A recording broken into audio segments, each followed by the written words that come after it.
Hey everybody, Fish on Forte here, and today let's discuss if you need a gold reel in order to be a successful weekend fisherman.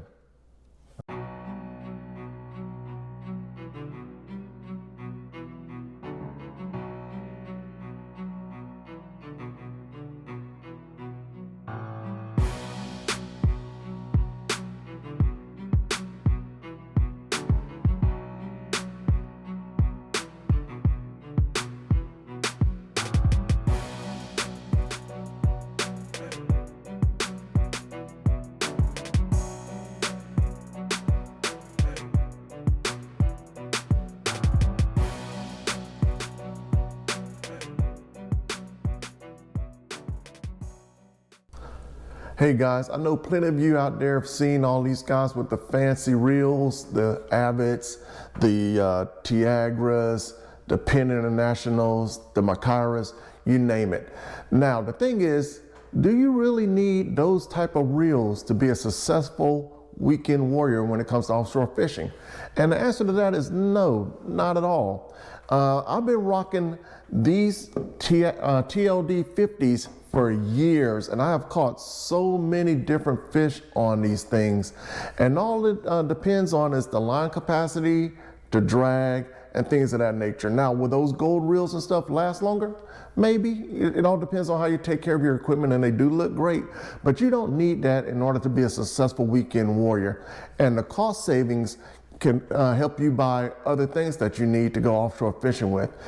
In regards to the TLD 50 LRSA, this thing is about 3.5 pounds. It's capable of holding right around 440 yards, an 80-pound test. However, I do not spool mine like that. What I use is diamond braid, the hollow core, and I put 600 yards of that on here, and then I serve and splice 80-pound test smoke blue diamond monofilament in there, or Momoi monofilament. Now, my hollow core is also 80 pounds, so I'm splicing 80-pound hollow core and 80-pound smoke blue Momoi. Now, you don't necessarily have to have smoke blue. You can use a number of colors. Everyone knows that when it comes to offshore fishing. Smoke blue is just a great all-around color to use. It blends in well with the water, as well as your clear, monofilament. This is my top shot, and then my backing is that 600 yards of hollow core. Altogether, I have 800 yards of line on here. 600 yards of hollow core, 200 yards of the Momoi diamond. Now this thing is capable of 37 pounds of drag, which is a good amount of drag. I mean, I hadn't had any issues with the drag system on this thing at all. It's been flawless for the years that I've had it. And as you can see, this reel is about, I say about 7 years old. And you can look at this reel and you can see that it is still in very good shape, and I take it out every time I go offshore. And one of the main things I do is just wash it down with salt away. Make sure your drag is all the way up. Wash it down with salt away or salt off, whatever. Rinse it down, and then I just wipe the whole thing down with a towel and let it dry out in the sun. And it has been proven to be a flawless reel. Unlike some of the gold reels, you can get chips and dings in them, and it messes up the aesthetics, if you will. They don't look as pretty when they're all beat up. However, this thing is composite plastic. I don't see any dings or anything on it. However, it can get dinged up, but you're talking about something that's $450, $470 compared to something that's almost $800. I don't mind if this gets dinged up a little bit. In addition to that, being that this is only like 3.5 pounds, it's a lot easier for people on my boat that have never been offshore fishing before to use this reel and not get tired, other than, fighting the fish itself. My son, he can use this reel. He's been using this reel since he's been about, I say 8 or 9 years old, having no issues catching mahi. We've caught wahoo on this thing. We've caught, of course, barracudas, sharks, I even caught a white marlin on one of my TLD 50s. Now, this thing has 2 speeds. The lower speed, if I could turn this around, is engaged by selecting this button. You press that button in, that's a lower speed. Now, you have more torque when you're turning the handle, but you're getting less line in. You're retrieving less line when you go to low gear. In order to get into a high gear, all you have to do is press this back up, and now you have less torque, but you're retrieving more line. And I can tell you, all the years I've had these, as well as my Tiagras, I have never ever had to go in low gear. Now, my son Thor did have to go in low gear one time when he was fighting a mahi by himself. It was about 20-something pounds, 22 pounds, something like that. And on a Tiagra, he did go into low gear to try to retrieve line because he was at a stalemate.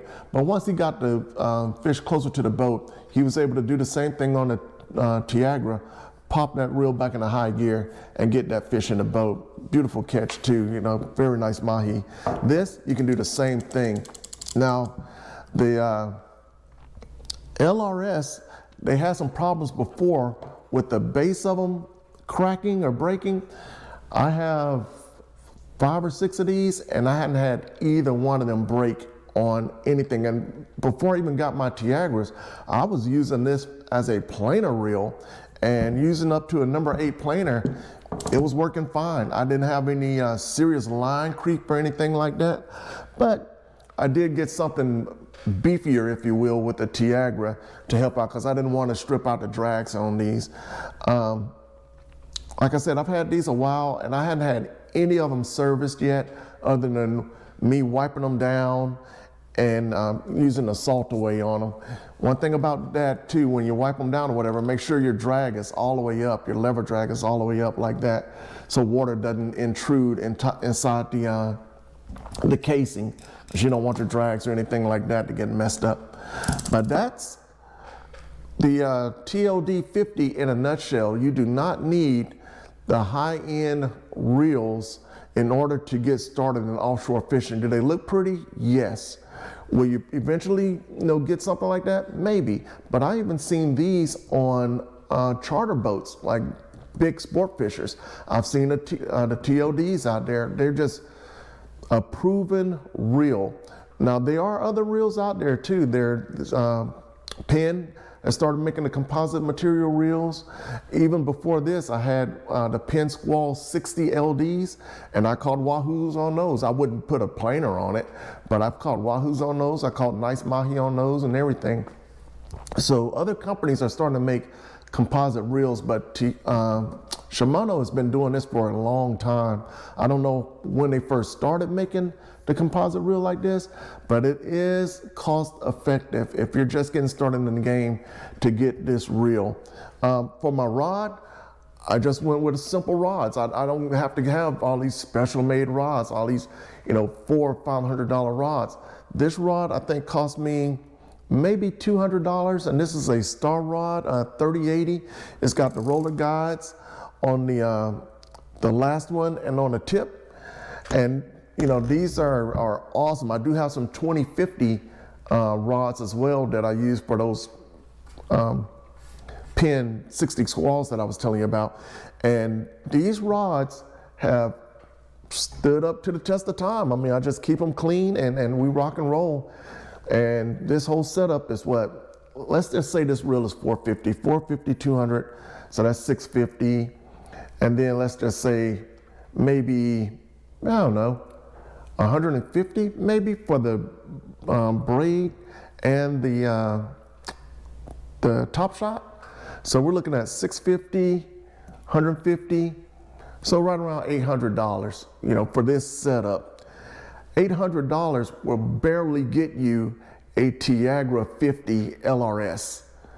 So that just shows you can get a whole setup ready to rock and roll. Whereas if you just got a Tiagra 50 LRS, you would just have that reel, and you would still need to get line. You would still need to get a nice rod for that. So in a nutshell, If you're getting started offshore fishing, look at these Shimano, the TOD 50s, the 30s, the 20s. Look at Penn, the 50s, the squalls that they have. All these composite rods now are definitely worth their weight in gold, cost effective. You can put more gas in your boat, put more fish in the boat, put more ballyhoo in the bait tank. All right? Until next time, fish on Forte.